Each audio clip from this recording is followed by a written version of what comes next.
अरिहंत सिद्ध सूरी उपाध्याय साधु सर्व अर्थ के प्रकाशी मांगलिक उपकारी है। इनको स्वरूप जान राग से भई जो भक्ति काय को नवाए स्तुति को उचारी है। धन्य धन्य तिन्हि से काज सब आज भय कर जोरी बार बार वंदना हमारी है। मंगल कल्याण सुख ऐसो हम चाहत है। ओ मेरी ऐसी दशा जैसी तुम धारी है। ओ मेरी ऐसी दशा जैसी तुम धारी है। मंगलमय मंगल करण गीत राग विज्ञान नमो गाई जाते भई अरिहंतादि महान।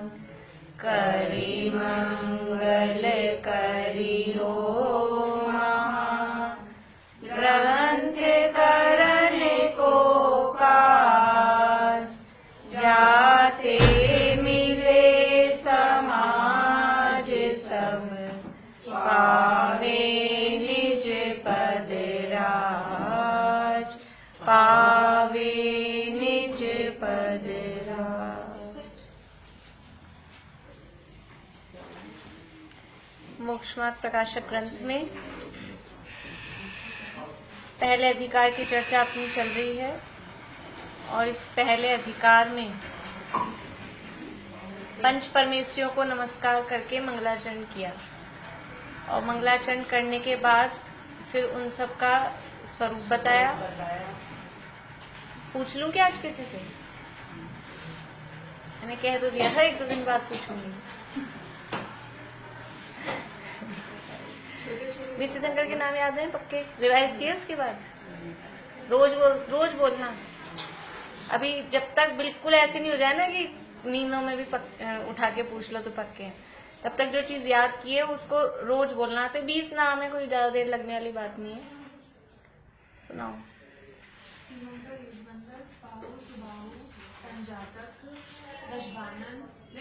स्वयं प्रभ प्रश्वानन स्वयं कीर्ति नहीं अनंत वीर्य चंद्र सूर्यप्रभ चंद्रबाहु विशाल।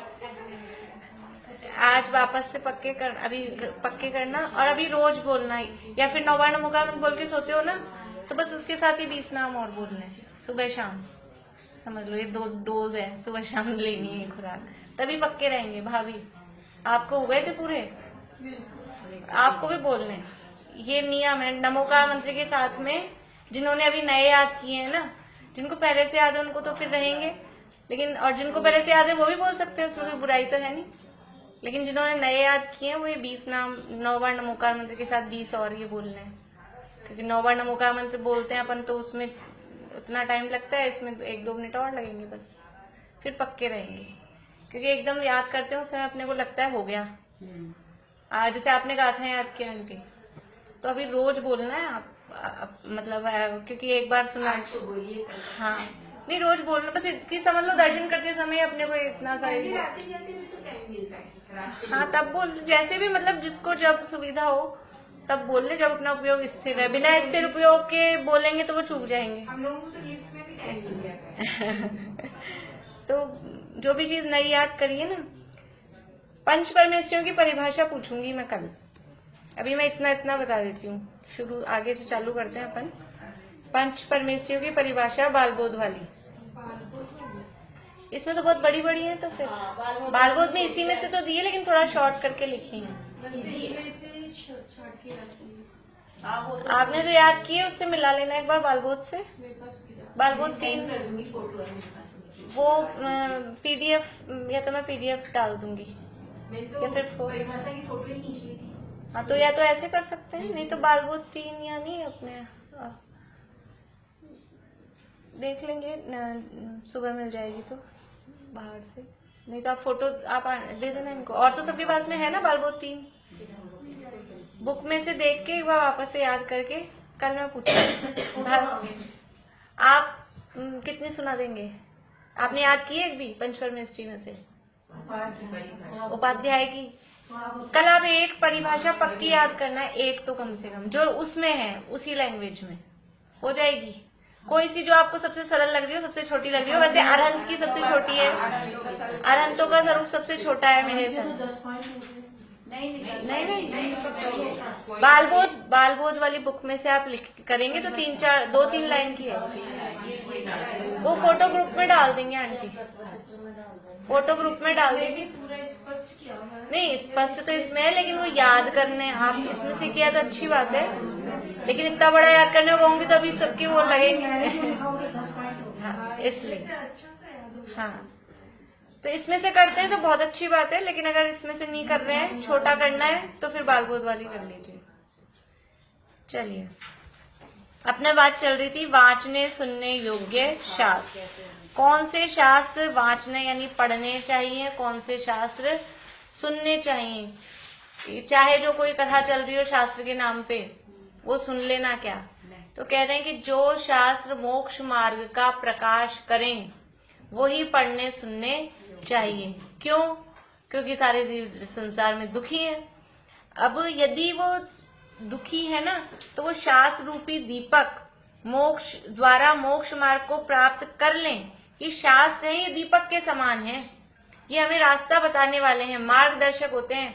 एक कोई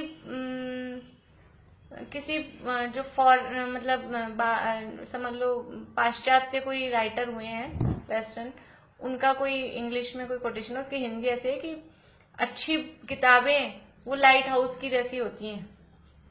जो अच्छी किताबें जो होती है ना, अच्छी जिसमें कुछ अच्छी बातें कही गई है, अच्छा ज्ञान दिया गया है, वो लाइट हाउस मतलब वही प्रकाश जो हाँ मार्ग दिखाए, वहाँ उस वो एरिया ऐसा होता है ना, वहाँ वो लाइट हाउस रहता है। अपने लिए से मतलब टॉर्च है कि लाइट है कि दीपक है, कि जो हमारे को अच्छी भले ही जिनवाणी तो धार्मिक ग्रंथ है, ऐसे भी कोई पढ़ते हो ना अपन बिना धार्मिक वाले भी, उसमें भी कौन सी किताबें पढ़ना।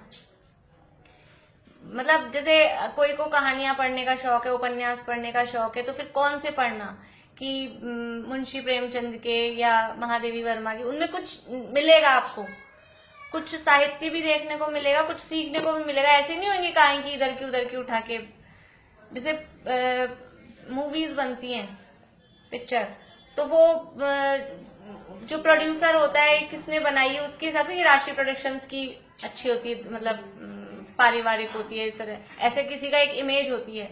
तो ऐसे कौन से किताबें पढ़ना कि जो कुछ हमें रास्ता दिखा सके।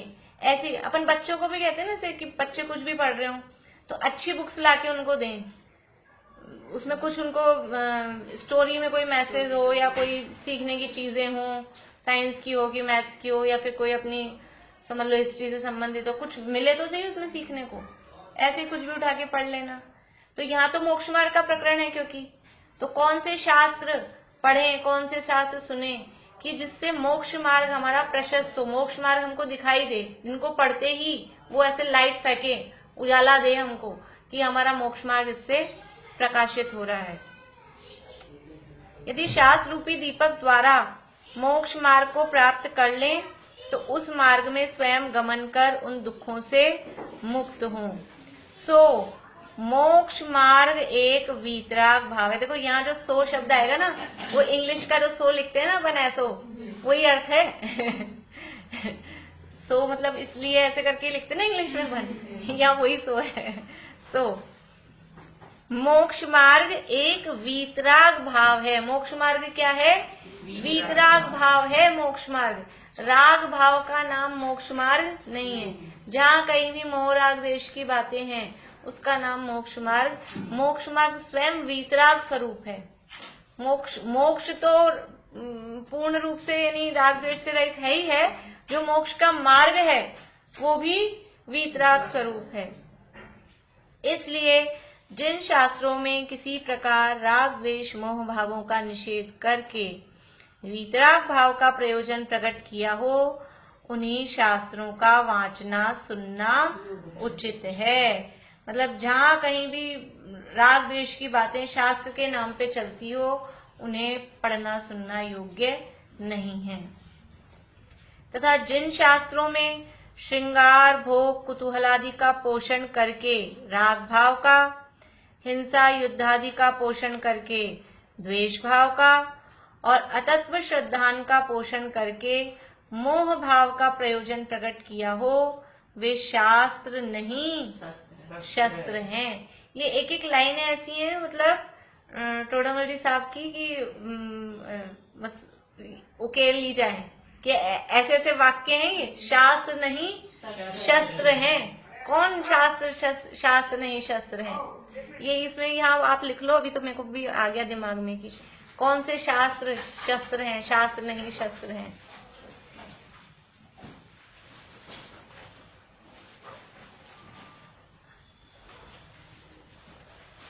तो जिन शास्त्रों में, यहाँ से आ जाएगा आंसर, श्रृंगार भोग कुतूहल आदि का पोषण करके राग भाव का, हिंसा युद्ध आदि का पोषण करके द्वेष भाव का और अतत्व श्रद्धान का पोषण करके मोह भाव का प्रयोजन प्रकट किया हो, वे शास्त्र नहीं शस्त्र हैं। मोह राग द्वेष का पोषण करने वाले शास्त्र शस्त्र क्यों हैं? इसका आगे आंसर दे रहे हैं, लिख लो ये भी। मोह राग द्वेष का पोषण करने वाले शास्त्र शस्त्र क्यों हैं?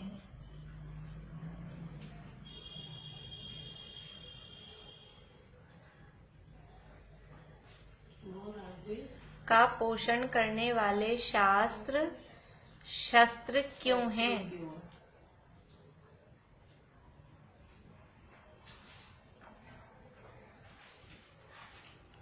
लिखा है आगे, क्योंकि वो शास्त्र शस्त्र क्यों है?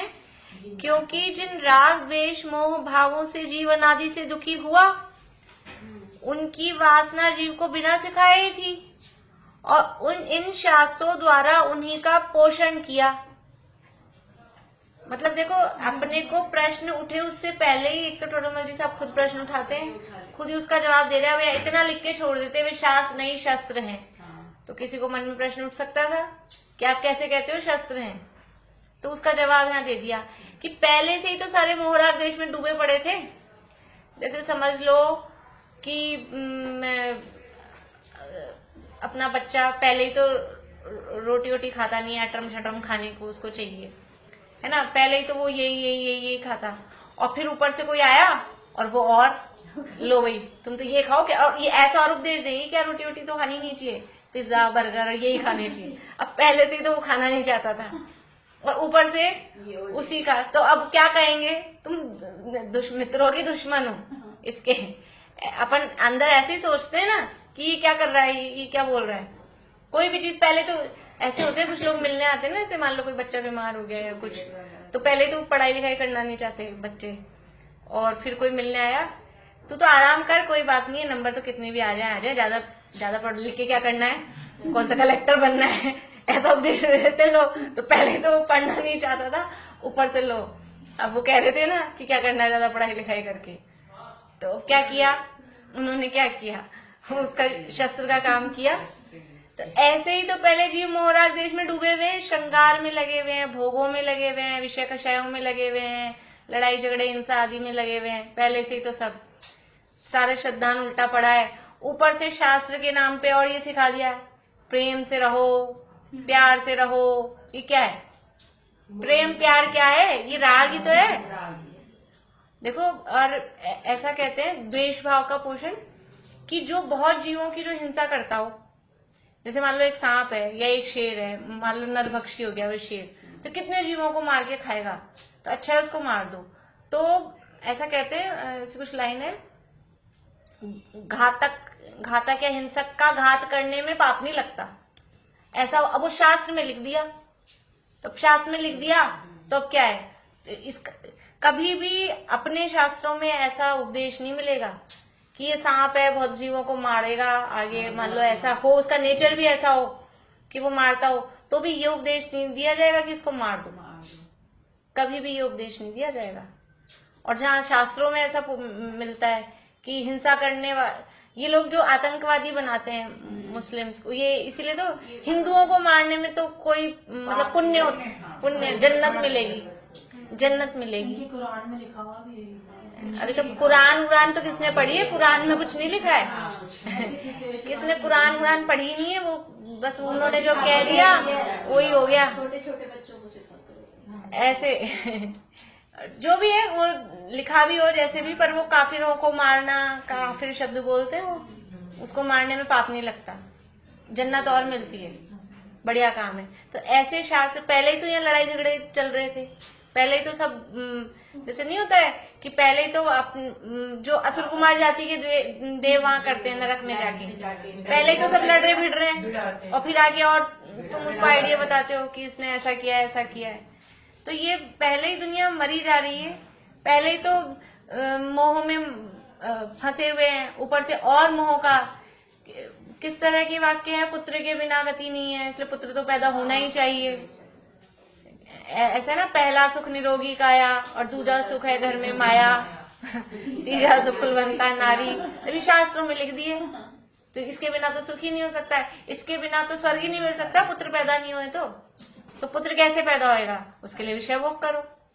ऐसे थोड़ा ना पुत्र पैदा होता है बिना विषय, वैरागी हो जाए तो पुत्र पैदा हो जाएगा। तो ये सीधा सीधा काहे का उपदेश है? पुत्र के पैदा होने के, पुत्र के बिना आपकी गति नहीं है। तो ये किसका उपदेश है? सीधा सीधा भोग का उपदेश है, मोह राग देश का मोह का उपदेश है, और क्या है? तो पहले ही तो मोह राग द्वेष भावों से जीव अनादि से दुखी था, उनकी वासना बिना सिखाए ही थी, बिना सिखाए। छोटे से बच्चे को कोई चीज अपनी है, ये कहाँ से आ जाता है?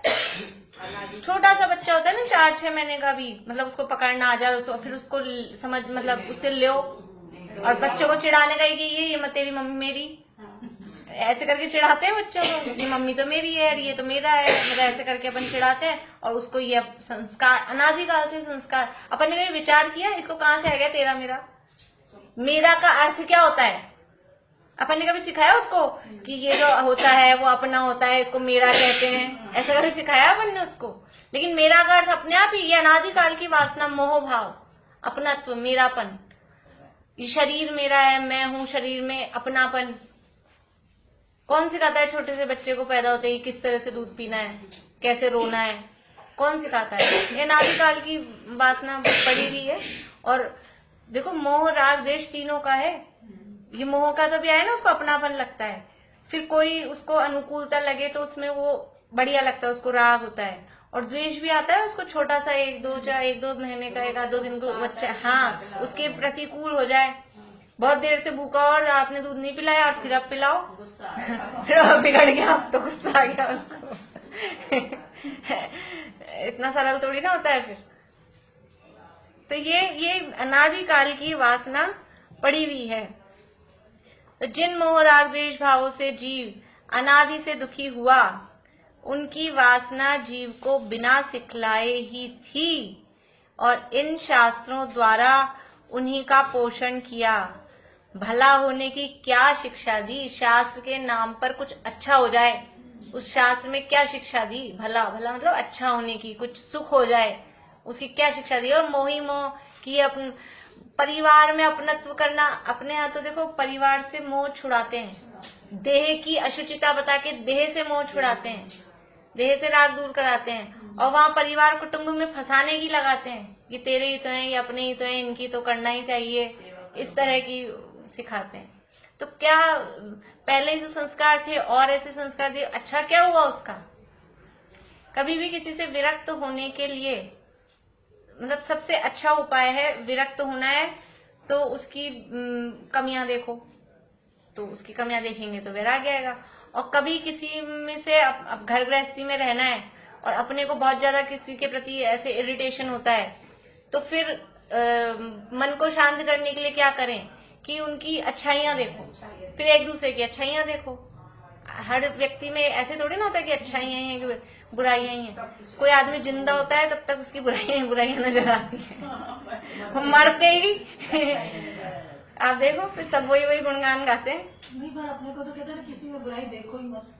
देखो ही मत, लेकिन अगर उससे अपने अभी जैसे अपना ये जो तरीका अपना है ना कि शरीर से विरक्त होना है, तो फिर ये शरीर तो बहुत अच्छा है, हमारे बहुत काम आता है, इसने देखो जन्म से लेके 40 साल तक कितना साथ दिया, तो फिर इससे भेद विज्ञान होगा क्या? तो फिर शरीर की अशुचिता दिखाते ना, पल रुधिर राध मल थैली। अगर ये दिखेगा कितना अच्छा है, सुंदर है, बढ़िया है, मेरा साथ देता है, तो फिर वैराग्य कहाँ आएगा? तो फिर उसकी अशुचिता दिखाएंगे ना। ऐसे ही घर गृहस्थी कुटुंब में खूब हमारे को आसक्ति है, तो फिर क्या करेंगे कि ये तन कारागृह वनिता बेड़ी परिजन जन रखवाले, ये जेल है शरीर तो, और ये सब इसकी कुटुंबी जन मिलके और इसकी रखवाली करें, निकल नहीं जाए जेल में से।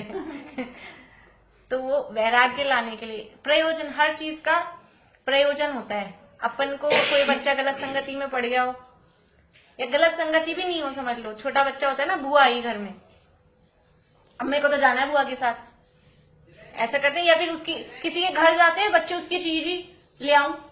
अब अपने को तो शर्म आती है कि जिसके घर जाए उसी की चीज ले आऊं, तो फिर अपन क्या कहते हैं, ये गंदी है, छिछी है, ये तोड़ना लेते हैं, उसकी फिर बुराई दिखाते हैं। भले ही उसमें बुराई नहीं है, बुराई नहीं, चीज बढ़िया है, लेकिन क्या कहेंगे फिर अपन, यही कहेंगे ना। तो ऐसे ही कोई व्यक्ति अच्छा या बुरा नहीं है, वास्तव में बुरा नहीं है समझ लो, लेकिन अब उससे विरक्त होना है तो क्या करेंगे? विरक्त होने के लिए ये सोचो, उससे अलग होने के लिए। और जब अंदर वो चल जाती है ना, अंदर बुराई घूमने लग जाती है, तो अपने आप विरक्ति आ जाती है, और अंदर अच्छाइयां घूमती है तो आसक्ति बढ़ती है। तो घर गृहस्थी में तो शांति रखने के लिए इसलिए कहते हैं, इसलिए किसी की बुराई मत देखो, क्योंकि जिनके साथ अपने को रहना है और माइंड में बुराइयां ही चलती रहेगी, तो वो जो अंदर चलेगा वो यहाँ भरेगा, फिर वो यहाँ भरेगा, तो कभी यहाँ से निकलेगा और फिर झगड़ा। इसलिए घर गृहस्थी में शांति का तो वो उपाय है, लेकिन अंदर से वैराग्य लाने के लिए उनमें आसक्ति नहीं हो। बुराई देखने का वो नहीं कह रही हूँ, लेकिन वो हमारे किस काम के हैं, किस तरह हितकर हैं, वो विचार करना, वस्तु स्वरूप का विचार करना चाहिए। तो जिन मोह राग द्वेष भावों से जीव अनादि से दुखी हुआ, उनकी वासना जीव को बिना सिखलाए ही थी, और इन शास्त्रों द्वारा उन्हीं का पोषण किया। भला होने की क्या शिक्षा दी, जीव का स्वभाव घात ही किया। जीव का जो स्वभाव था, जीव का स्वभाव है मोह राग द्वेष से रहित वीतराग रूप, और इन्होंने मोह राग द्वेष का पोषण किया, मोह राग द्वेष ही बढ़ाए, तो जीव के स्वभाव का घात ही किया। इसलिए ऐसे शास्त्रों का वाचना सुनना उचित नहीं है। बता रहे हैं वाचने सुनने योग्य शास्त्र, तो पहले बता दिया कि जो शास्त्र मोक्ष मार्ग का प्रकाश करें वही पढ़ने सुनने योग्य हैं। लेकिन अब इतने में समझ में नहीं आए तो ये भी साथ में बता दिया नेगेटिव भी, कि कौन से नहीं पढ़ने सुनने योग्य हैं, कौन से पढ़ने सुनने योग्य हैं। लेकिन अभी समझ में नहीं आए इतने में, कौन से नहीं पढ़ने सुनने योग्य हैं वो भी साथ में बता दिया। यहाँ वाचना सुनना जिस प्रकार कहा, उस प्रकार जोड़ना, सीखना, सिखाना, विचारना, लिखाना आदि कार्य भी उपलक्षण से जान लेना। उपलक्षण का मतलब होता है कि हमने इतना कहा, लेकिन उसके साथ में जैसे अपने सूत्रों में आते थे ना, कभी चय शब्द से ये भी ले लेना, चय शब्द ले लेते थे तो कभी पीछे वाली बात, कभी आगे वाली बात। उपलक्षण का मतलब है कहानी गर्भित है उसमें, उपलक्षण से ले लेना मतलब उसमें इंक्लूड है, उसमें समझ लेना। जैसे वहां द्रव्य संग्रह में मंगल कहा, मंगलाचरण, तो मंगल निमित्त हेतु, वो सब उपलक्षण से 6 बातें उसमें कही गई हैं। तो यहाँ कहा ना कौन से शास्त्र वाचना और सुनना, यहाँ तो 2 ही शब्द दिए कि पढ़ना और सुनना। लेकिन अकेला आप कोई कहे हम तो ना पढ़ रहे हैं ना सुन रहे, लेकिन घर में रख रखे हैं। जोड़ना, इकट्ठे करना, शास्त्रों को भी और साधर्मियों को भी। कैसे शास्त्र घर में इकट्ठे करना, कैसे शास्त्रों की लाइब्रेरी बनाना। हम पढ़ रहे सुन रहे नहीं है, लेकिन हमने रख रखे हैं, तो जो घर में रहेंगे तो फिर कभी ना कभी पढ़ने में और उपयोग में उसी तरह का आएगा। तो वैसे शास्त्र इकट्ठे भी नहीं करना। और साथ ही साथ उसी तरह के साधर्मियों को जोड़ना, उसी तरह के अपना ग्रुप बनाना। कैसे व्यक्तियों का भी यहाँ तो शास्त्र कहा है, अपन ये सोचो कैसे व्यक्ति संगति करने योग्य हैं, कैसे जीवों की संगति करना। ये किट्टी पार्टियां जो चलती हैं, जो किसका, अब उसमें वही ये देख लो, मोह राग द्वेष भाव का पोषण होता है कि नहीं होता है, उसमें क्या होता है उसमें, तो उसको ज्वाइन करना या फिर क्या ज्वाइन करना कि ये धार्मिक क्लास ज्वाइन करना, धार्मिक ग्रुप ज्वाइन करना, इसमें रुचि लगाना। ये कहाँ अपने को मोक्ष मार्ग का प्रकाश हो रहा है, अपना हित किस में है। देखो सैनी पंचेंद्री है हम, हित अहित का विवेक है तब तो सैनी है।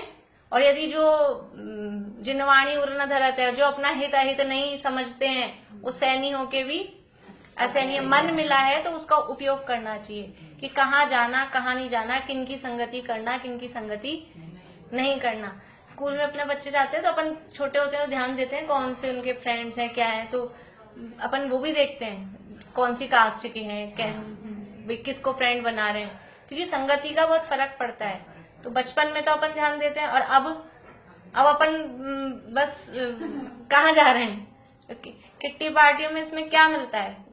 और बाहर भी कहीं भी अपन कैसे लोगों की संग, अपन मकान लेते हैं, चाहे खरीदो चाहे किराए पे लो, तो अड़ोस पड़ोस देखते हैं कि नहीं देखते हैं, कैसे हैं लोग। संगति का ही फर्क पड़ता है। इसलिए यहाँ जो जोड़ना कहा ना, तो शास्त्रों को भी जोड़ना और वास्तव में वो संगति को जोड़ना, ऐसे ही लोगों की संगति में रहना जिनसे कि हमें वीतरागता की प्रेरणा मिले, मोह राग द्वेष बढ़ाने की प्रेरणा मिले, ऐसे लोगों की संगति नहीं करना।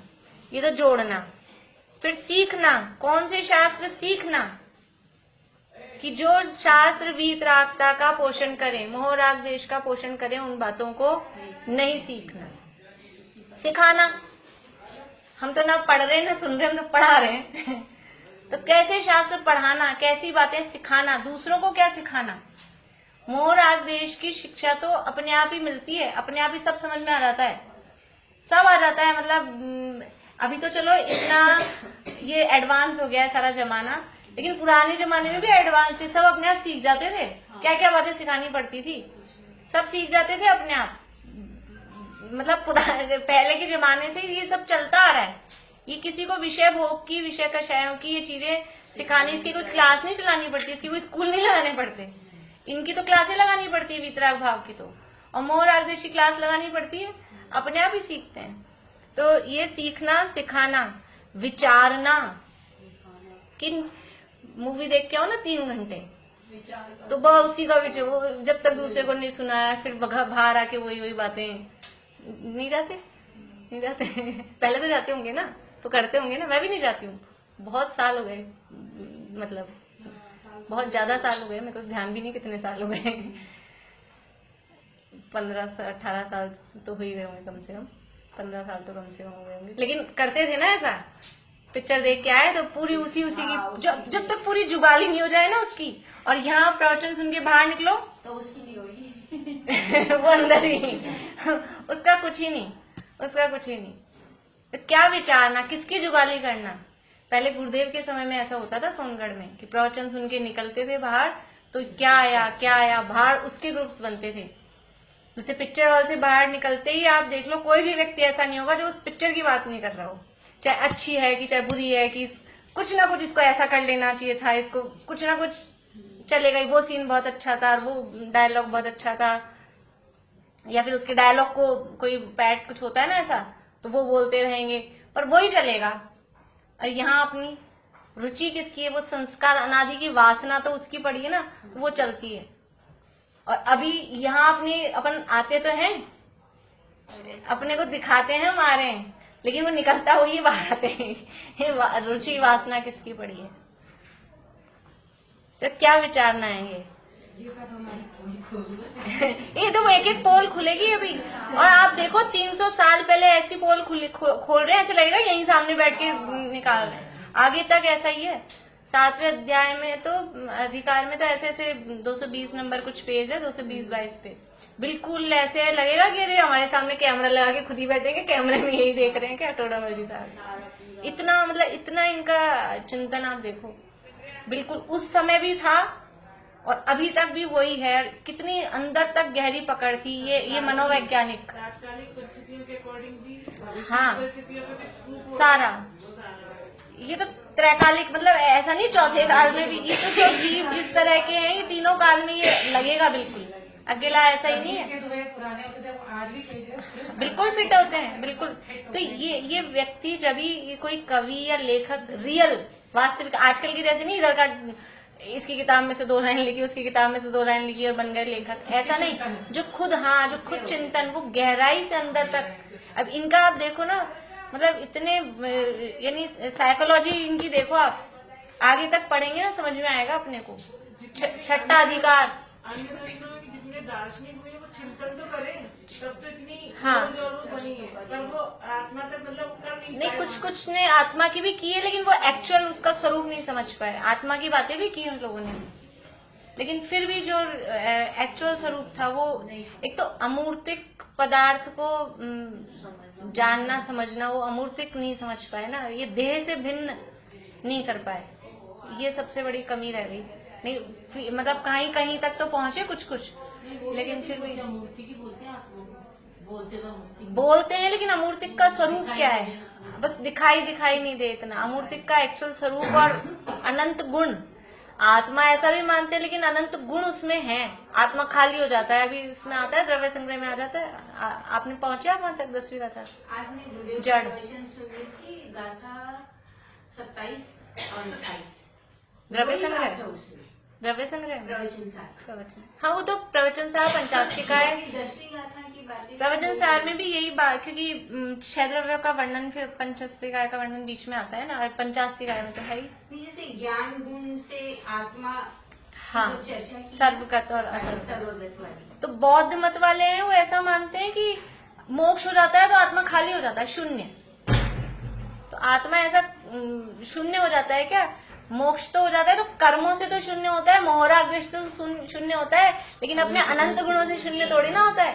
वो मोक्ष का निर्वाण शब्द वो लेते हैं बौद्ध मत वाले, और निर्वाण मतलब बुझ गया, खत्म, दीपक बुझ जाता है, ऐसे निर्वाण हो गया। ऐसा आ गया ना कि विकल्पों से शून्य होना तो निर्विकल्प पे पहुंच गया। हाँ, तो हमारे वहाँ यही सिद्ध किया कि जैन मत के अनुसार शून्य है कि अशून्य है।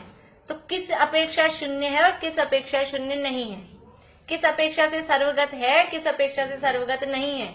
ज्ञान की अपेक्षा से सर्वगत है, लेकिन प्रदेशों की अपेक्षा से फैल के ही रहता है हमेशा।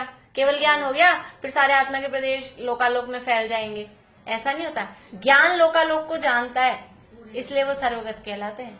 जैसे वो बोलते हैं ना, ब्रह्म, हमारा ब्रह्म सर्व सब जगह फैला हुआ है, तो ऐसे ये भगवान बन गए, केवल ज्ञानी हो गए, अब सब जगह फैल गए। तो फैल गए का अर्थ क्या? ज्ञान से फैले। अभी अपना ज्ञान कहाँ तक फैला है?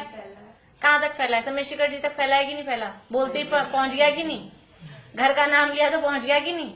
जहां जहां जो गए हुए हों, आप अहमदाबाद बोला, बेटी का घर, पहुंच गए। ये फैलना इस अपेक्षा से फैले, लेकिन ऐसे थोड़ी ना कि आत्मा के प्रदेश और शरीर निकल के वहां पहुंच गया, ऐसा नहीं फैलता। तो यहाँ वांचना सुनना जिस प्रकार कहा, उस प्रकार जोड़ना, सीखना, सिखाना, विचारना, लिखाना लिखना भी लिख सकते हैं इसमें साथ में। कौन से शास्त्रों को लिखना और कौन से शास्त्रों को लिखाना। उस समय छपाई नहीं होती थी, टोडरमल जी के समय हाथ से ही कॉपियां होती थी। कोई भी ग्रंथ होगा तो उसकी प्रतिलिपियां होती थी हस्तलिखित, इसलिए उन्होंने लिखाना शब्द लिखा। आजकल अभी हम छपाना भी बोल सकते हैं। कौन से शास्त्र छपाना, जो मिल जाए कुछ भी उठा के बस छपा दिया, ऐसा नहीं। कि जो वीतरागता का पोषण करें, जिनमें मोह राग द्वेष भावों का पोषण हो, ऐसे शास्त्रों को ना पढ़ना, ना सुनना, ना जोड़ना, ना सीखना, ना सिखाना, ना विचारना, ना लिखना, ना लिखाना, ना छपाना, और जो आगे कुछ होता हो, ना फॉरवर्ड करना। अब ये भी तो हो गया ना आजकल,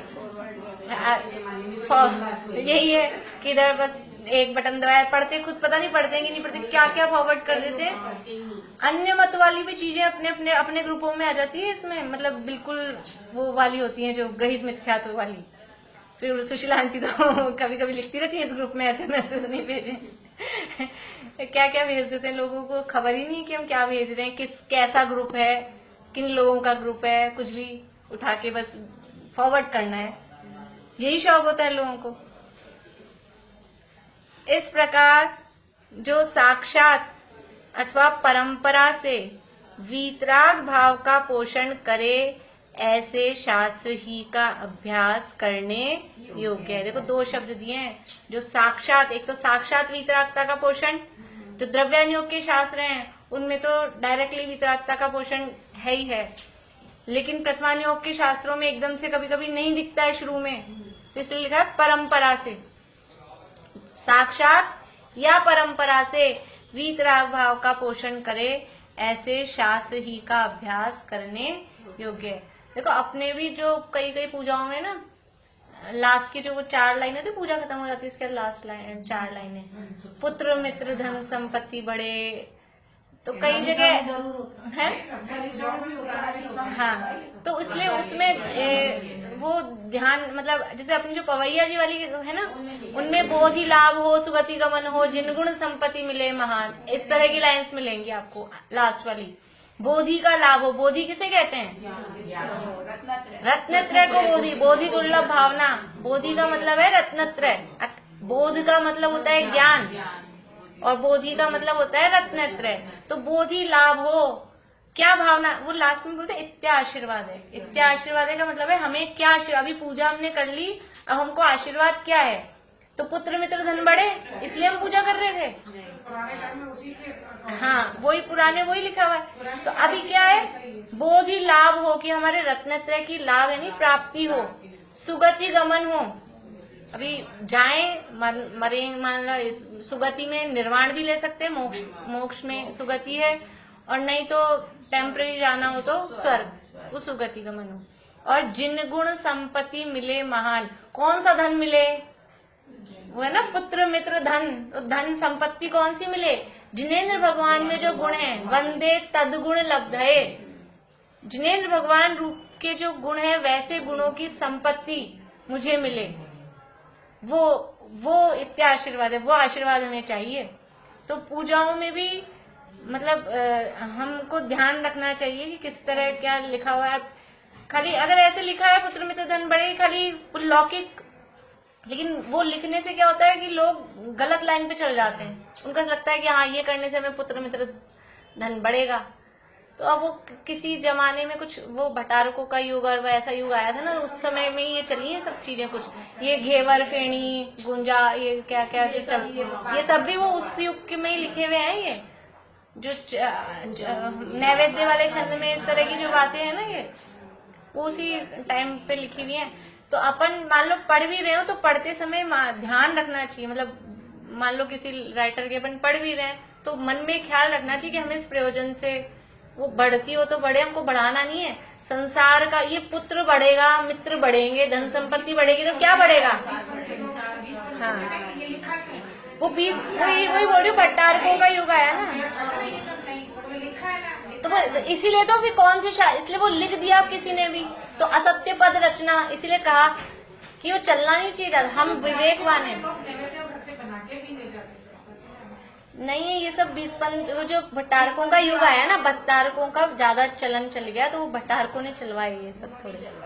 ये जो कहानियां भी कुछ 20 पंथ की चलती हैं, बहुत कहानियों में अभी पुण्याश्रम कथा कोश या आराधना कथा कोश में कुछ बहुत सारी ऐसी भी हैं जो अपन को पढ़ते ही ऐसे दिमाग लगता है क्या ये क्या लिखा है इसमें।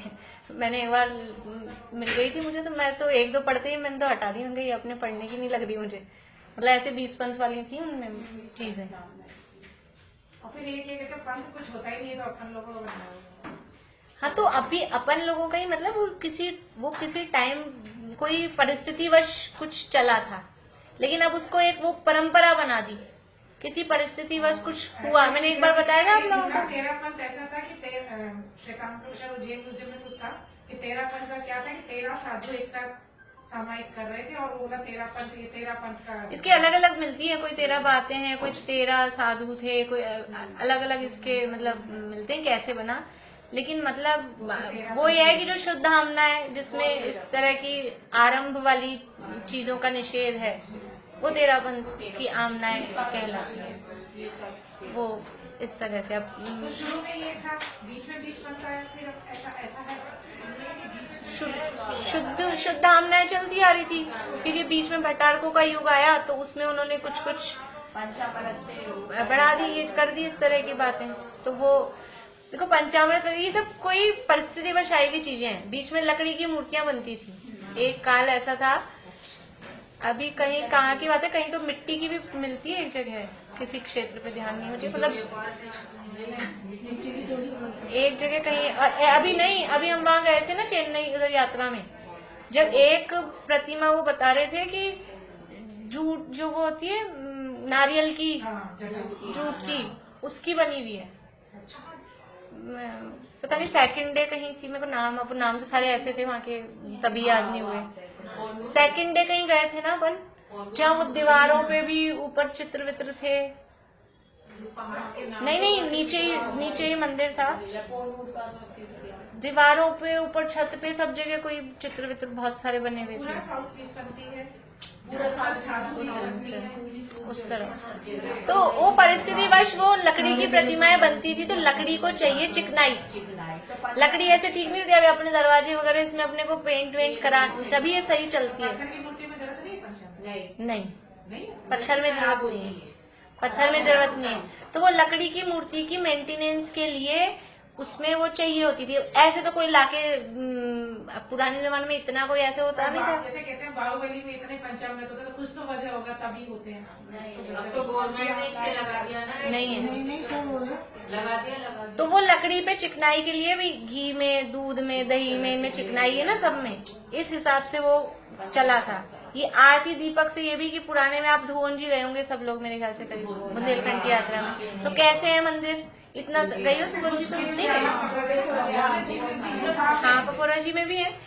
इतने से गेट है और फिर नीचे उतर के फिर इतनी बड़ी बड़ी प्रतिमा है। तो वो इतने से गेट में गए, लाइट का तो जमाना ही नहीं था, रोशनी कहाँ से आए, तो अपने साथ दीपक ले जाते थे, फिर यूं करके पूरी प्रतिमा को ऐसे देख के इधर से ऐसे। अभी अपन भी टॉर्च लगा के ऐसे ही तो करते हैं।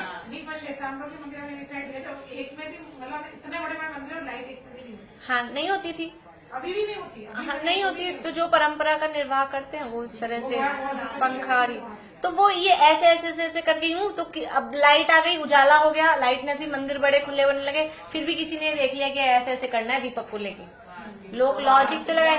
देखो दादा सुनाते हैं कोई बात कि किसी की शादी हो रही थी, एक जगह शादी हो रही थी, फेरे वेरे पड़ रहे थे, एक आ गई बिल्ली, तो बिल्ली आ गई तो बिल्ली बीच में डिस्टर्ब करेगी, फेरों के बीच में आ जाएगी। तो एक दादाजी ने लेके जल्दी से टोकरी उस पर ढक दी। अब एक बच्चा वो देख रहा था कि जब फेरे पड़ने चालू होने वाले होते हैं तो बिल्ली को ढकना पड़ता है। फिर अगली बार वो दादाजी तो समझ लो गुजर गए। अब वो थोड़ा बड़ा हुआ, अब जब शादी होने लगी किसी की तो फेरे होने लगे, तो बोला रुको पहले बिल्ली लाओ बिल्ली लाओ फिर टोकरी से ढको। ऐसी बात हो गई ना, वो तो किसी मजबूरी में ढकी थी कि आ गई तब ढको इसको। अब वो उसने ऐसे, ये मजबूरी का काम था। ये जो भी है घी दूध दही से अभिषेक है, ये सब मजबूरी के काम थे। ठीक है, अपने मंदिरों में तो दीपक जलने से कोई प्रकाश से कुछ तो लगता है कि मंदिर है। अभी जैसे अपन लोग जब धोखे इस्तेमाल करते हैं, अब बारिश है और नहीं है तो अपन वो पहुंच के, हाँ, मजबूरी में कुछ भी काम करते हैं। बना लूं कि भाई अब ऐसे भी चल जाता है ऐसे कर लूं, फिर ऐसे चल जाता है वैसे कर लूं। तो वो देखो दीपक क्यों चलाएं हम, एक्चुअल में तो ये भी चल रही है ना, लाइट भी तो अग्निकायिक जीवों की हिंसा इसमें भी हो ही रही है। और अपन देखते हैं अभी तो चलो सर्दी के दिन है, अभी थोड़े दिन गर्मी हो जाएगी और बारिश होगी, कितने जीव होते हैं। अपन ऊपर क्लास लगाते थे आंटी को, तो कितना वो होता था, बहुत जीव होते हैं, बहुत जीव होते हैं कितना। तो वो ये भी योग्य नहीं है। लेकिन अब ये तो चलो एक परिस्थिति, अब आजकल ऐसा हो गया जमाना, अब उसकी तो जरूरत ही नहीं है वो वाले दीपक की। तो जब इतनी लाइट्स अपन जला रहे हैं तो उसकी जरूरत ही नहीं। वो स्वयं एक अग्नि की लौ में असंख्यात अग्नि का एक जीव होते हैं। एक लौ में एक जीव नहीं होता, वो जलता है और आप उसको जलाए रख रहे हो, अखंड दीपक भी जला रहे हो, तो ये अग्नि का एक जीवों को आपने जबरदस्ती उसमें वो किया, और फिर नहीं तो बाद में बुझ जाएगा तो वो मरेंगे। और अखंड दीपक जला रहे हो, इतना घी उसमें डाले जा रहे हो, क्या किसके काम आ रहा है वो? रोशनी का प्रतीक ही था, कोई खत्म हो गया तो कोई मतलब रोशनी के लिए तो चाहिए था, वो भी सब करना है। कितने जीव मरते हैं हवन में, वो जो लकड़ियां कौन सोच के लाता है। घर में तो खाना बनाते समय तो गड़बड़ होती है, पूरा सोध नहीं पाते, और वो लकड़ियों को लकड़ी में कितने जीव होते हैं, ये लकड़ियों में बहुत जीव होते हैं। आप देखो अपने घरों में जितना ज्यादा फर्नीचर होता है, भले ही वो छुप छुपा के रहते हैं, वरना पुराने हो जाते हैं ना लकड़ी ये, और कहीं से गीले गीले हो जाएं तो उनमें वो कॉकरोच के वो छोटे छोटे वो और वो सब और मकड़ियां वो सब उसमें होती हैं। डाइनिंग टेबल के नीचे अगर मतलब ऐसी ऐसी जगह बता रही हूँ जहाँ होते हैं, डाइनिंग टेबल के नीचे या ऐसी कुर्सियों के नीचे जहाँ कभी अपन झांकते नहीं है, वहाँ देखो फिर आप टेबलें वगैरह जो होती है ना उनके नीचे होते हैं।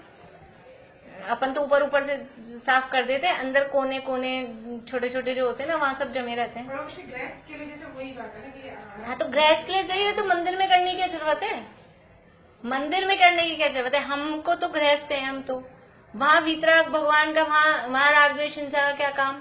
आरंभ परिग्रह हमारी मजबूरी है, भगवान तो आरंभ परिग्रह छोड़ के हुए हैं, भगवान हुए हैं, और वहाँ पे कोई जरूरत नहीं है ना, वहाँ जरूरत क्या है करने की, जरूरत ही नहीं है कुछ काम करने की इस तरह की, इसलिए वो हिंसा। ऐसा नहीं कुछ उसके वातावरण उससे कुछ अच्छा होगा, ऐसा कुछ कहते हैं ना पॉजिटिव एनर्जी। पॉजिटिव एनर्जी ऐसे ही है मंदिर में। देखो पॉजिटिव एनर्जी और नेगेटिव एनर्जी अपने भावों से आती है, अपने भावों पे डिपेंड करती है, और ऑलरेडी मंदिर का वातावरण ऐसा है कि वो पॉजिटिव ही है। और जो अपने दिमाग में नेगेटिव भर के लेके जाएगा तो वो तो मंदिर में जाओ चाहे कहीं भी जाओ, वो जिसका दिमाग और पहले से नेगेटिव है तो वो नेगेटिव ही भरा रहेगा। उस दीपक से क्या पॉजिटिव आने वाला है। और जिन मंदिरों में दीपक चलता रहता है और आप उस मंदिर में भी जाते होंगे तो किसी दिन आपका माइंड अगर नेगेटिव हो रहा है तो क्या सही हो जाता है क्या? साक्षात खुद लिखा हुआ है, देखना। कई जगह स्वर्ण घड़ियों के शास्त्र यहाँ नहीं लिखे जाते, नहीं रखे ये तो जाते। सबको ये क्या है, ये तो राग द्वेष की बातें हैं सब, वो बातें अपने को आपका दिमाग किसी दिन नेगेटिव हो रहा हो ना, घर में उदास हो रहा हो तो अपने लाल कोठी में अखंड दीपक चलता रहता है, शायद चैताले में भी चलता है, आपको इसे मंदिर चल जाना। ये लोग रात को तो बुझाते हैं। पता नहीं अखंड तो चलता ही है, और वैसे भी नहीं बुझाते, जो चलता है जिसको क्या बुझाते। पता नहीं। तो आप जाना और उस दीपक को देखना, फिर भाई आपको पॉजिटिव हो जाता है क्या उस दीपक को देखने से? ऐसा नहीं होता वो तो। और फिर आप अपने मन में यही सोच के जाओ कि इस दीपक को देखने से मैं पॉजिटिव हो जाती हूँ, और फिर वो पॉजिटिव होके आओ चला के, वो बात अलग है। लेकिन ऐसा इससे कुछ नहीं होता है। ये तो भगवान का समर्षण, भगवान के समर्षण का प्रतीक है, और समर्षण का महात्म्य ऐसा है कि वहाँ कोई नेगेटिव रहता ही नहीं है, वहाँ कोई बीमारी रोग ये रहते ही नहीं है। तो अगर हम इसको समर्षण की जैसे अंदर से फील करें तो वास्तव में पॉजिटिव हो जाएंगे। लेकिन हम फील कहाँ करते हैं, हम भगवान को भगवान का मानते हैं, हम तो प्रतिमा मानते हैं, मूर्ति मानते हैं। भगवान को देख के सबको ये तो होता है कि ये मिल जाए। अगर भगवान को भगवान माने तो कोई इधर उधर की बात या भगवान के सामने कुछ नहीं हो सकती, ना कोई मानने की, हाँ कोई मांगना, कोई अंदर से चाह इच्छा ये हो नहीं सकती है।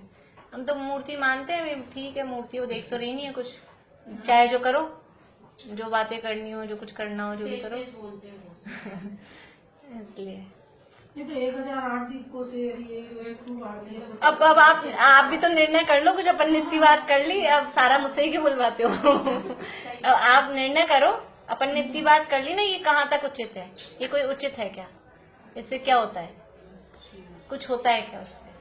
डालो तो गरीबों को दे दो। इस प्रकार जो साक्षात अथवा परंपरा से वीतराग भाव का पोषण करे, ऐसे शास्त्र ही का अभ्यास करने योग्य है।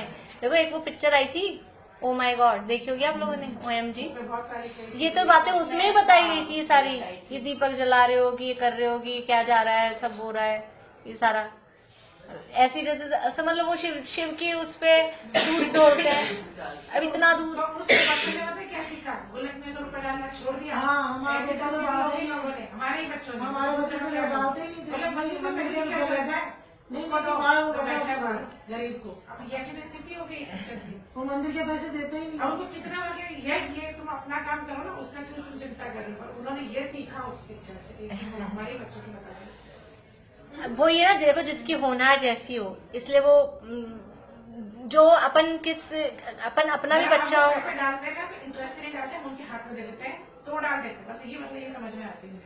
ठीक है, जब घर जिसकी जाके तो सुनना ही पड़ता है, वहाँ पे तो वैसे इतना पैसा पड़ा है, ऐसे रहते हैं, रईसों की तरह है, ये है वो है, उस बेचारे को देखो, उससे देखो रोटी नहीं दी गई, सुनना तो पड़ता है। चलो अभी तो नया टॉपिक हो गया अपना। करें पूरा। ये सिद्धों के स्वरूप में 2 शब्द आए हैं, आत्मिक गुण और आत्मिक धर्म। हाँ, गुण और धर्म। गुण और धर्म में क्या अंतर है, बोलोगी संप्रभा? गुण की तो पर्याय होती है, धर्म की पर्याय। बढ़िया। लेकिन इसको स्वरूप से देखो, ज्ञान दर्शन सुख वीर्य ये है गुण, और नित्य अनित्य एक अनेक भेद अभेद ये है धर्म। धर्म होते हैं जोड़े वाले। देखो दादा इसको ऐसे कहते हैं, जो जोड़े वाले होते हैं ना उनके तो बच्चे नहीं होते, पर्याय नहीं होती। जो जोड़े से हैं उनकी पर्याय नहीं होती, धर्मों की पर्याय नहीं होती। और जो अकेले ना सिंगल गुण ज्ञान दर्शन सुख वीर्य उनके पर्याय होती है, उनके बच्चे होते हैं, मतलब ऐसा करके। गुण और ऐसे धर्म भी गुण है, गुण भी धर्म है, कभी कभी एक भी अर्थ में ले लेते हैं, लेकिन है फर्क है। गुण है ये समझ लो पर्याय सहित वाले जो होते हैं वही गुण कहलाते हैं। गुण धर्म शक्ति ये दादा का भी 2 बार सुना है व्याख्यान में, वो बोलते हैं इन तीनों में से ज्ञान गुण भी है, ज्ञान शक्ति भी है। ज्ञान, हाँ, तो 47 शक्तियों में ज्ञान शक्ति भी है। जैसे दर्शन करना, वो तो दर्शनावरण है, ज्ञानावरण भी है। हाँ, और ऐसे ही दर्शन गुण भी है और दर्शन शक्ति भी है। हाँ। और एक चीज मैं और बता रही थी, क्या किसमें बता रहे थे वो, अब बोले इन चारों में अलग अलग डिफरेंस है, चारों की अलग अलग विवक्षा है। हाँ, तो वो अपेक्षा है, देखो ज्ञान गुण है हम में, ज्ञान शक्ति भी है, लेकिन वो सर्वदर्शित्व और सर्वज्ञत्व वो शक्ति है, लेकिन वो अभी प्रकट नहीं है। सर्वज्ञत्व शक्ति केवल ज्ञान की शक्ति सब में है, लेकिन केवल ज्ञान अभी नहीं है। ज्ञान की शक्ति, देखो ज्ञान की शक्ति कि मुझ में जानने की शक्ति है, और फिर जानना, वो 2 बार, मतलब एक शक्ति होना और फिर वो चीज होना। तो यहाँ तो बस गुण का मतलब है कि वो ज्ञान दर्शन सुख वीर्य आदि जो है वो गुण है, और जो परस्पर विरोधी होते हैं, नित्य अनित्य एक अनेक भेद अभेद, इस तरह के जो परस्पर विरोधी दिखाई देते हैं वो कहलाते हैं धर्म, उनको बोलते हैं धर्म। तो अनेकांत की जो परस्पर विरोधी प्रतीत होने वाले 2 धर्म युगलों का, या फिर अनंत अनंत अनंत का अर्थ 2 भी करते हैं, एक से अनंत नहीं, अनेकांत, अनेक का अर्थ अनंत भी करते हैं, और अनेक का अर्थ 1 से ज्यादा यानी 2 भी करते हैं। तो जब 2 अर्थ करते हैं तो वहां होता है धर्म युगल, और जब अनंत अर्थ करते हैं तो उसका अर्थ होता है गुण। तो द्रव्य में द्रव्यपना निपजाने वाले, परस्पर विरोधी प्रतीत होने वाले 2 धर्म युगलों का या फिर अनंत गुणों का एक साथ प्रकाशित होना, उसका नाम अनेकांत है। वो ऐसे अनेकांत की डेफिनेशन वहाँ पे की जाती है। वो डेफिनेशन तो भी छोड़ दो, अब तो गुण और धर्म समझ में आ गया ना?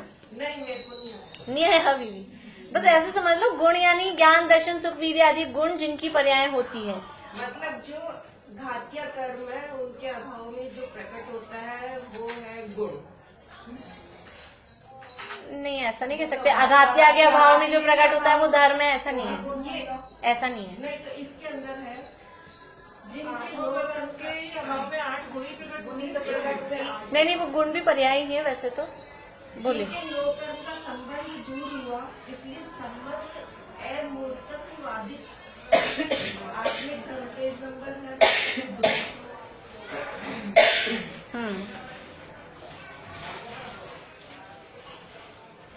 जिनके नौकर्म का संबंध दूर हुआ, इसलिए इसके ऊपर वाली लाइन से चलो, जिनके प्रतिपक्षी कर्मों का नाश हुआ, इसलिए समस्त सम्यक ज्ञान दर्शनादिक आत्मिक गुण, हाँ। मतलब जो घातिया कर्म है उनका अभाव होने पर आत्मिक गुण। हाँ, फिर उसके बाद आत्मिक गुण संपूर्ण के अपने स्वभाव को प्राप्त हुए हैं, तथा जिनके नो कर्म का संबंध हुआ, मतलब अब जो शरीर नाम गोत्र आयु ये रह गए उनका दूर हुआ, इसलिए समस्त अमूर्तत्व अधिक अव्यवादत्व अमूर्तत्व गुरु लघुत्व ये है, ये आत्मिक धर्म प्रकट हुए। ये इसलिए धर्म कहा है इनको क्योंकि गुण है और गुणों की पर्याय होती है, और जो धर्म है ना, हमने जो कहा धर्म की पर्याय नहीं होती, एक्चुअल में धर्म पर्याय रूप ही होते हैं। तो ये जो गुण प्रकट हो रहे हैं 4 अघातिया कर्मों के अभाव में, ये पर्याय रूप ही है। इनके पहले से गुण हमने नहीं सुने, जैसे ज्ञान गुण है, दर्शन गुण है, सुख गुण है, वीर्य गुण है, और वो घातिया कर्मों का ज्ञानावरण का नाश हुआ तो केवल ज्ञान प्रकट हुआ, दर्शनावरण का नाश हुआ तो केवल दर्शन प्रकट हुआ। लेकिन ऐसे पहले से अमूर्तत्व नाम का गुण हो, अव्यापादत्व नाम का गुण हो, हाँ वो पहले से गुण नहीं है, इसलिए वो जो अब डायरेक्ट प्रकट हुआ ना उस कर्म के अभाव में, इसलिए उनको धर्म कहा। वैसे जो धर्म कहे जाते हैं वो परस्पर विरोधी वाले जो होते हैं उनको कहते हैं, लेकिन इनको भी यहाँ धर्म इसलिए कहा है क्योंकि ये डायरेक्ट पर्याय रूप ही हैं। इनके पहले से कोई गुण नहीं थे, पहले से गुण है, फिर उसकी निर्मल पर्याय प्रकट हुई तो वो गुणों की पर्याय प्रकट हुई, लेकिन पहले से उस टाइप के कोई गुण नहीं है, और अब वो कर्मों के अभाव में वो शुद्ध निर्मल पर्याय प्रकट हुई है, तो कर्मों के अभाव में वो निर्मल पर्याय प्रकट हुई है, तो उसको धर्म कहा है। ये शुद्ध अवस्था में ही प्राप्त हुए और शुद्ध रूपी है, शुद्ध रूपी और शुद्ध अवस्था में ही प्रकट होते हैं। पहले से इनका कोई अशुद्ध दशा चल रही हो या ऐसा कुछ हो, ऐसा नहीं। अब अशुद्ध दशा में तो ऐसे कह सकते हैं ना कि वो नाम कर्म के कारण छोटा बड़ा होता था, इसलिए स्थूल होता था, इसलिए अब वो सूक्ष्म में प्रकट हुआ है, वो ऐसे करके सिद्ध करते हैं। गोत्र कर्म के कारण ऊंच नीचपना होता था, इसलिए अब आगु लघुत्व छोटा बड़ा नहीं रहा, इस तरह का वो वहां सिद्ध करते हैं। जैसे श्रद्धा और ज्ञान और इन सब में अपूर्णपना भी होता है जो अपने संयुक्त अवस्था में रहता है, छद्म मतलब इन गुणों की विकारी पर्याय भी होती है, विपरीत पर्याय भी होती है। जो गुण है ना ये इसीलिए अनुजीवी गुण कहलाते हैं। ज्ञान दर्शन सुख वीर्य की चार पांच नाम है, समझ लो चारित्र, कि इनकी विपरीत पर्याय भी दिखाई देती है।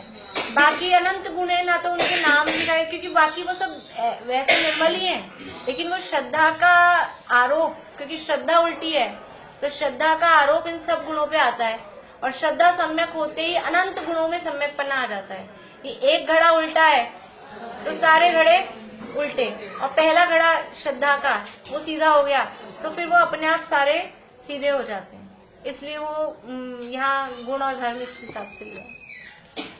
हो गया क्लियर? मुझे ये समझ में आया कि ये शुद्ध अवस्था में शुद्ध रूप से ही प्राप्त हुआ। हाँ